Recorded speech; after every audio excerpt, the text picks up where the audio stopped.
Pada zaman sekarang, kita pasti sudah sering mendengar kata internet di kehidupan sehari-hari kita. Tapi mungkin sedikit dari kita yang mengetahui bagaimana sebenarnya internet bekerja sehingga kita dapat saling menghubungkan setiap perangkat yang ada di dalamnya, seperti perangkat handphone, komputer, laptop, dan yang lain-lain.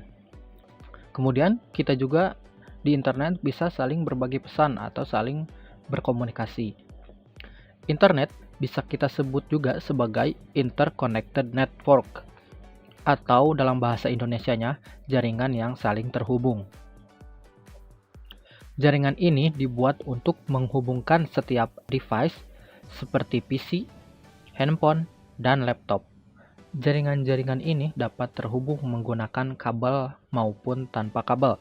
Contohnya seperti kabel fiber optik dan Wi-Fi untuk tanpa kabel. Dalam setiap proses pengiriman data di internet, semua perangkat yang ada di jaringan tersebut akan mematuhi protokol atau aturan-aturan yang telah dibuat. Salah satunya adalah protokol atau aturan TCP/IP. Apa itu TCP/IP? TCP/IP adalah Transmission Control Protocol dan Internet Protocol. Nah, protokol-protokol ini yang menjadi pemeran utama dalam proses pengiriman data di internet agar komputer bisa saling mengenal dan berkomunikasi. Kemudian ada juga yang namanya IP address. Nah, apa itu IP address? IP address adalah sebuah identitas sebuah perangkat komputer dalam bentuk alamat. Kemudian, pertanyaan selanjutnya adalah dari mana alamat ini berasal? Nah, alamat ini berasal dari ISP atau Internet Service Provider, atau bisa kita sebut juga sebagai penyedia layanan internet.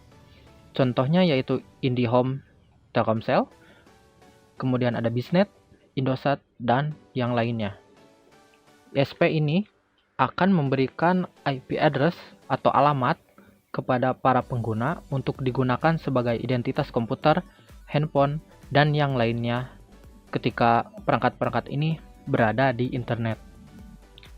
Dan ketika kita sudah mendapatkan IP address dari ISP, contohnya di sini kita akan mendapatkan IP public 10.10.10.1.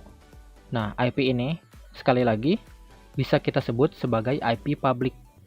Sama seperti halnya pengiriman surat di dunia nyata, internet juga memerlukan alamat pengirim dan alamat tujuan, kemudian memerlukan kurir. Nah, di sini kurir yang dimaksud adalah TCP/IP. Komputer kita sebagai pengguna layanan internet yang akan mengirim surat atau data hanya perlu mengetahui IP address asal dan tujuan saja, dan ini sudah otomatis diketahui dan ditangani oleh Internet Protocol. Dan proses pengirimannya akan diatur oleh TCP. Pengiriman pesan atau data di internet tidak pernah dikirim secara langsung dari pengirim ke penerimanya, tetapi akan melalui router atau Wi-Fi tower yang ada dan bisa digunakan pada setiap daerah yang dilaluinya. Misalnya kita mengirim pesan dari Bandung dan tujuan pesan kita adalah di Surabaya. Maka TCP sebagai kurir yang bertanggung jawab untuk mengatur pengiriman akan membuat tabel berisikan alamat asal, kemudian alamat tujuan akhir, dan alamat tujuan terdekat atau tujuan selanjutnya. Sekarang, pesan atau paket akan dikirimkan oleh user yang berasal dari Bandung yang memiliki IP 10.10.10.1 dan memiliki tujuan akhir ke Surabaya yang contoh IP-nya adalah 100.100.100.1 dan akan dikirimkan ke tujuan selanjutnya yang sementara yaitu ke Wi-Fi tower atau router yang tersedia di sekitar pengirim. Nah, contohnya di sini Wi-Fi tower atau router tersebut memiliki IP 182.168.2.1. Kemudian, saat akan dilanjutkan untuk dikirim, IP address terakhir akan otomatis berubah menjadi 182.101.2.1 karena pesan atau paket telah sukses diterima oleh tower atau router tersebut. Dan tujuan selanjutnya akan ditentukan kembali oleh TCP/IP dan proses routingnya pada router atau tower tersebut. Proses ini akan berlanjut sampai pesan atau paket diterima oleh tujuan akhir, yaitu handphone atau komputer orang yang ada di Surabaya.